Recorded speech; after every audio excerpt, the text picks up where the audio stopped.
Bonsoir à tous et merci d'être fidèles à nos programmes. Bienvenue dans ce 19:45. Nous sommes mercredi, une journée assez tourmentée sur le plan politico-judiciaire avec le procès de Barthélémy Diaz. Il a d'ailleurs été libéré au même titre qu'Ousmane Sonko et Malick Gakou, une information confirmée par leur avocat Maître Bamba Cissé. Le procès en question a finalement été renvoyé au 1er décembre prochain. La partie civile n'était pas présente et vous entendrez également l'ancien maire de Dakar, Khalifa Ababakar Sall, dénoncer une convocation politique. Des perturbations en vue à l'université Assane Seck de Ziguinchor. Une dette de 4 milliards de francs CFA risque de freiner le fonctionnement. Le syndicat des enseignants accuse le ministre de l'Enseignement supérieur. À la découverte ce soir de l'île de Bosinkan dans le Saloum avec son beau paysage et ses richesses insoupçonnées, l'île tarde à se développer du fait de son enclavement. Adam Assar nous y emmène en fin d'édition.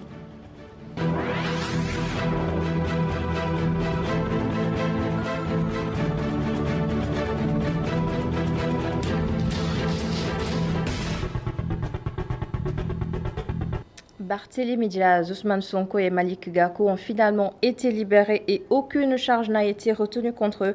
Les trois leaders politiques ont été arrêtés en début d'après-midi aux alentours de l'université Cheikh Anta Diop de Dakar. Leur convoi ce matin n'est pas arrivé à destination. Le tribunal de Dakar où devait se tenir le procès de Barthélémy Diaz finalement reporté. Retour sur leur itinéraire avec Pape Madjahate-Sarr. Barthélémy Diaz a quitté son domicile à Mermoz autour de 10h30 sous forte escorte pour rejoindre le tribunal de Dakar. Ousmane Sonko et Malick Gakou, à bord de sa voiture, l'accompagnent. À quelques mètres de l'avenue Cheikh Anta Diop, des éléments de la gendarmerie stoppent net le cortège et la foule à coups de lacrymogènes.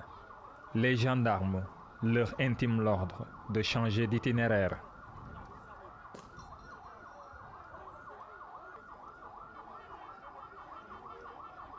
Malgré quelques échanges avec les hommes de tenue, Ousmane Sonko, Barthélémy Diaz et leurs soutiens s'exécutent.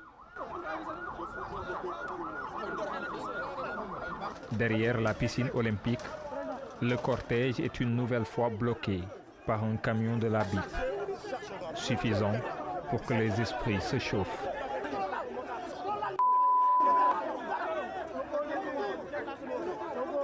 Le maire de Mermoz Sacré-Cœur invite même son fils à retourner dans son véhicule.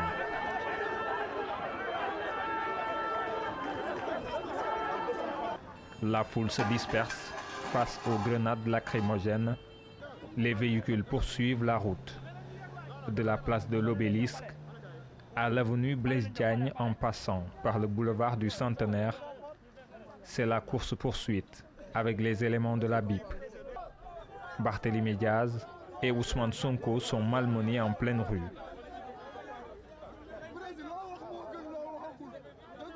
Finalement, ils se retranchent dans une maison à la rue 7 angle 16 de la Médina. Un cordon sécuritaire est dressé et les hommes en tenue finissent par les exfiltrer sous les yeux de Khalifa Sall et Déthié Fall. Khalifa Ababakar Sall était également présent ce matin au tribunal. L'ancien maire de Dakar a défendu son compagnon de longue date, Barthélémy Diaz. Il est aussi revenu sur le procès en question et sur les dates de convocation. Papa Lunsar avec Sédina Mbaye. Khalifa Sall, à côté de Barthélémy Diaz, son candidat pour la mairie de Dakar, il peint un tableau noir de ce procès qui dure et perdure selon lui. Moi, je suis là depuis 10 ans. Depuis 10 ans que dure ce procès de Barth. À chaque audience, je suis à côté de Barth.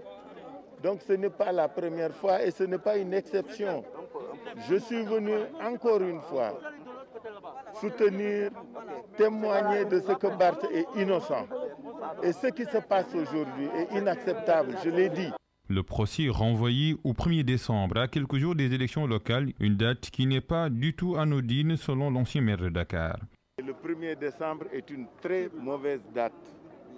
L'État, la justice sont à la manœuvre. Je l'avais dit, je le répète, en la matière, dans les démocraties consolidées, la justice s'interdit d'interférer dans le jeu démocratique. C'est ce qui se passe partout. Et cette décision-ci nous conforte dans notre conviction que ce qu'ils veulent, c'est d'essayer de neutraliser Barthélemy à défaut de chercher à l'intimider. L'intimider est vain.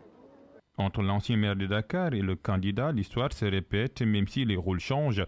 Dans l'affaire de la caisse d'avance, Barthélémy Diaz était d'or pour défendre son mentor. Dans le dossier Ndiaga Diouf, c'est Khalifa Sall qui prend le relais.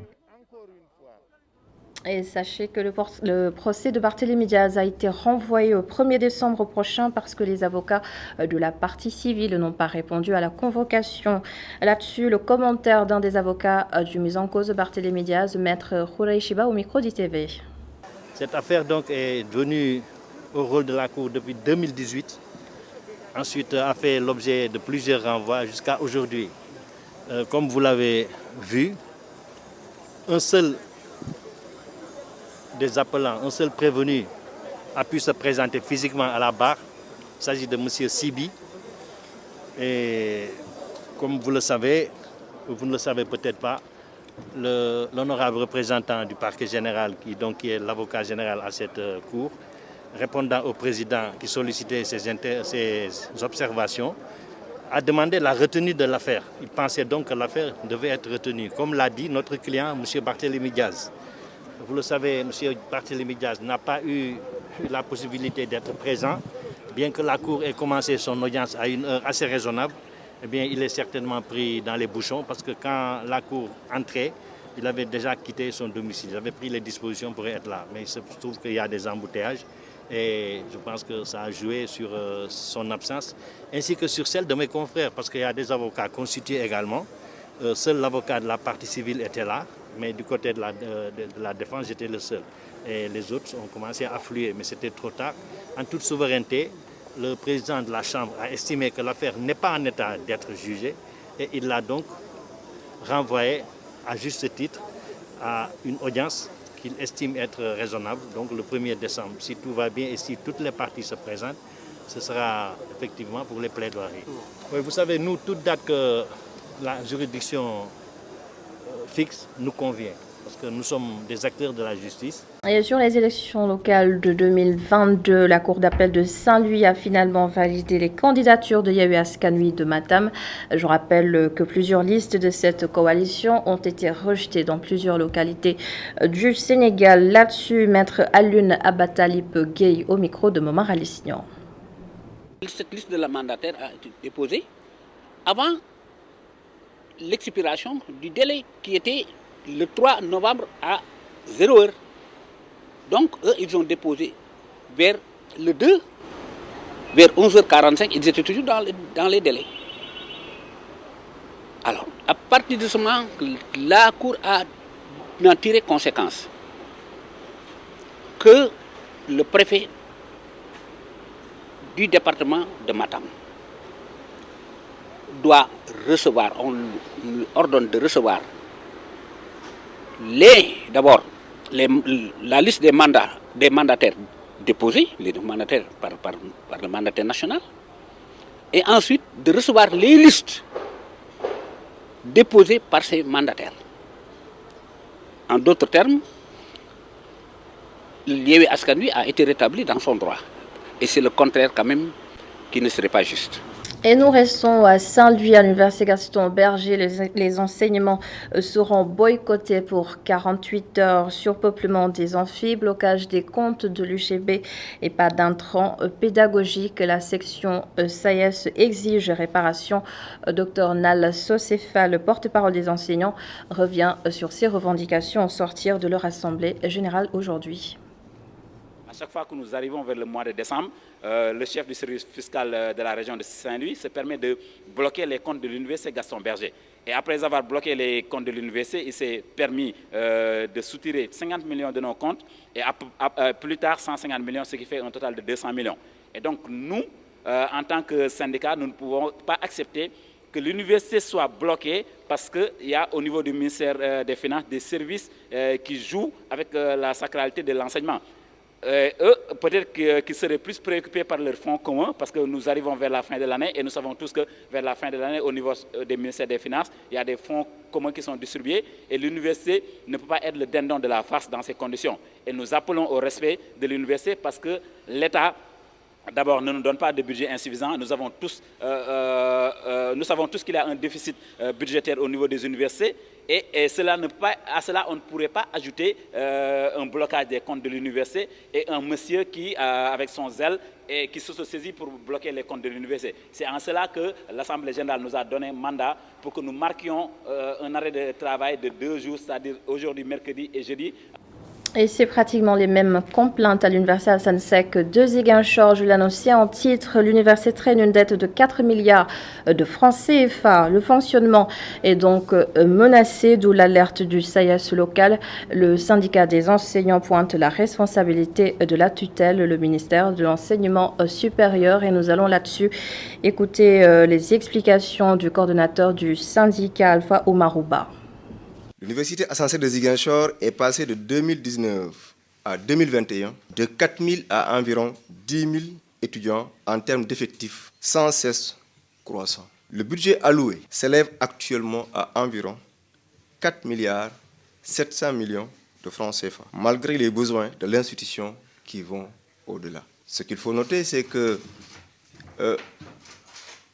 durant l'année, l'institution a effectivement bénéficié d'environ encore 1 milliard. Donc, ce budget doit être de vérité. Il doit être adopté sur la base des réels besoins de l'institution, à l'unité par étudiant. Cela est d'autant plus vrai que l'UAS n'a pas de fonction de service. À part la subvention de l'État susmentionnée, elle ne compte que sur les inscriptions pédagogiques des étudiants, ce qui contraste fondamentalement avec la dette astronomique sous laquelle elle croupit. Dette estimée à environ 4 milliards de francs CFA en termes de charges. Impôts, FNR, fournisseurs, Senelec, Sonatel, SDE. Il faut y ajouter les frais induits par l'inflation des heures complémentaires et de vacations non prises en compte dans le faible recrutement du père.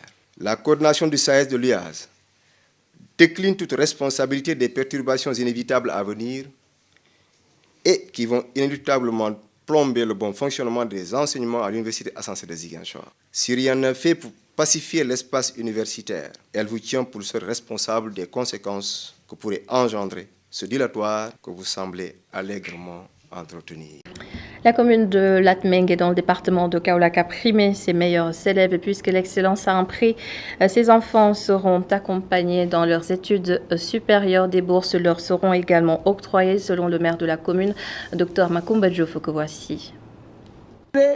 Donner ce centre d'éveil qui va être réceptionné bientôt, la réception provisoire c'était hier, un cadeau au monde de l'éducation.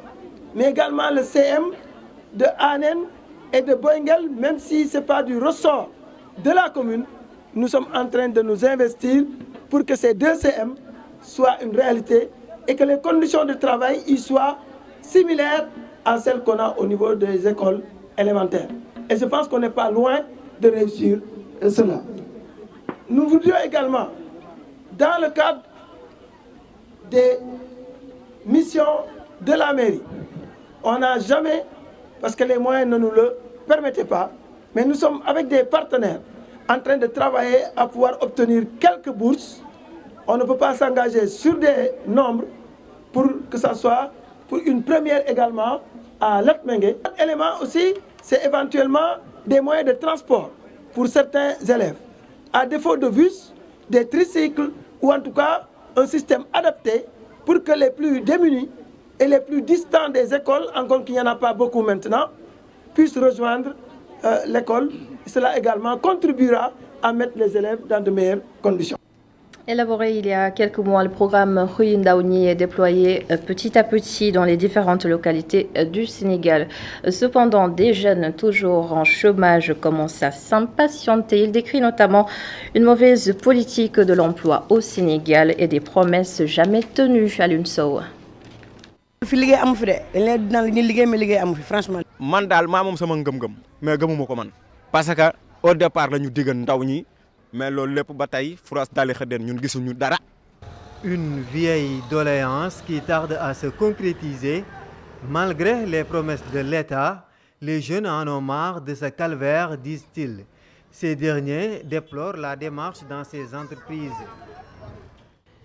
Dans les grandes sociétés, les retraités refusent de sortir. Les jeunes ont fini leurs études, ils n'ont pas de travail. Il attend que les gens sortent, or que ce n'est pas normal. C'est pour cela qu'il y a beaucoup de chômeurs au Sénégal.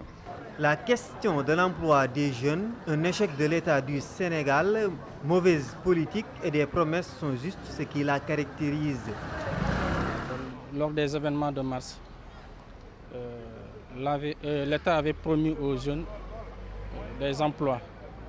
Et ce qu'on a constaté jusqu'à présent, rien n'est fait. Et même il y avait un fonds qui était préparé pour ces projets des zones qui était estimé à 100 milliards. Et jusqu'à présent, rien n'est fait pour ces zones-là. Je pense que vraiment c'est déplorable pour un État qui prône un développement, une émergence. Trouver du travail au Sénégal est un vrai parcours de combattant. Les jeunes souffrent le martyre. Tels sont les propos de nos interlocuteurs. Après mes études, je n'ai pas pu trouver un travail. Je donnais des cours à domicile, mais avec la Covid-19, j'ai dû arrêter et maintenant, je suis là à vendre du café et du thé. Voilà, nous sommes là sans travail. Nous ne travaillons plus, nous ne voyons même pas ce qui ressemble à un emploi. Dans le programme Xëyu Ndaw ñi, l'État du Sénégal a fait la promesse de recruter 65 000 jeunes, mais ces derniers ont rompu leur contrat de confiance avec l'État. Ils se disent toujours victimes de promesses qui ne se concrétisent pas.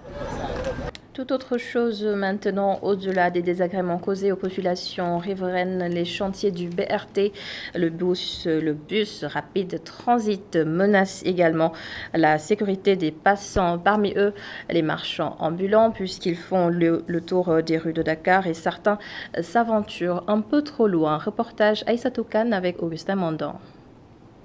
Sur toute l'allée qui longe le lycée Blaise Diagne, les travaux du BRT affectent les marchands ambulants. C'est très difficile pour nous. Les travaux ne nous facilitent pas la tâche. En plus des risques encourus dans leur quotidien, les travaux du BRT rendent un peu plus difficile leur travail, souligne Cher. Bon, on est là avec les risques aussi, hein. Mais surtout les travaux aussi, surtout. Mais on essaie de s'en sortir. Et malheureusement, les marchands ambulants n'ont pas d'assurance maladie en cas d'accident, fulmine-t-il. Un marchand ambulant n'a jamais d'assurance. Ça fait partie de notre risque. Parce qu'on risque pour gagner la vie. Hein. Partout à Dakar, il y a les travaux aussi. C'est ça aussi, ça casse les pieds. Cette fosse septique qui coule à flot démontre l'intensité des travaux. Ce commerçant s'est reconverti en marchand ambulant et depuis lors, rien n'évolue. Je sais qu'il y a des risques, je peux même me blesser. À ce rythme, nous n'arrivons même plus à écouler nos produits. C'est compliqué, nous avons hâte que ça finisse. Cet autre vendeur de jeans est déboussolé. À chaque fois que nous nous installons quelque part, ils nous demandent de quitter les lieux à cause des travaux et cela me fait très mal. Après la blessure du jeune marchand ambulant dans les chantiers du BRT, plusieurs d'entre eux prennent leurs précautions pour échapper à des incidents du genre.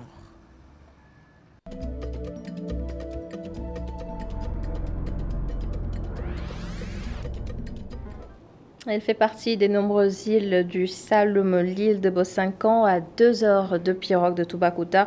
Plusieurs atolls font sa richesse, mais son enclavement freine sa popularité et son développement. La pêche est la principale activité de ses habitants. Adamassar et Astombaye nous font découvrir.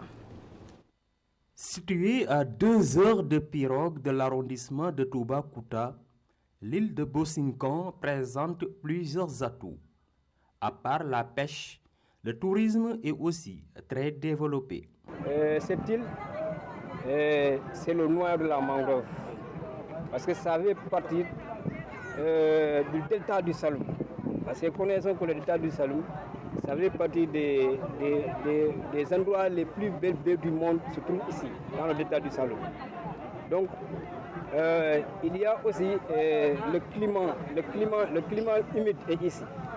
Il y a aussi, sur le domaine maritime et le domaine continental, les ressources, toutes les potentialités presque de Niambato se trouvent ici. Le tourisme, ça existe ici. Parce que parfois, les gens viennent ici, il y a un amacoquier à hauteur de 6 mètres de haut ici. Après, il y a aussi les circuits qui sont ici. Les Touba viennent ici, les Blancs, ils viennent ici faire le petit tourisme. Cependant, les difficultés ne manquent pas. L'enclavement de l'île est un handicap pour son développement. C'est une île qui est enclavée. C'est une île qui est cachée. Pour venir ici, c'est tout un problème. Donc, le village a besoin d'abord la sécurité frontalière. Un problème énorme au niveau de Bosinkan. Parce que de poste de santé de Bosinkan, nos femmes souffrent. Pour les amener, s'il y a un cas d'urgence pour les amener à Sokone, le district de Sokone est éloigné d'ici. Maintenant, pour faire l'évacuation, si on a un cas d'urgence, on est obligé de faire le grand tour. Et le grand tour, ça ne nous arrange pas. Les difficultés majeures que rencontrent les jeunes. La jeunesse de Bosinkan n'a pas un espace sportif et culturel. Parce que nous le déplorons depuis 2005. La jeunesse n'a pas un espace sportif et culturel. Donc, la population de l'île de Bosinkan est estimée à 3000 personnes.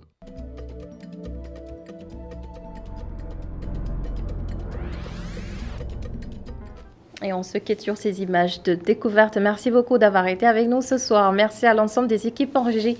Bonne suite des programmes sur ITV et à demain pour un autre 19h45.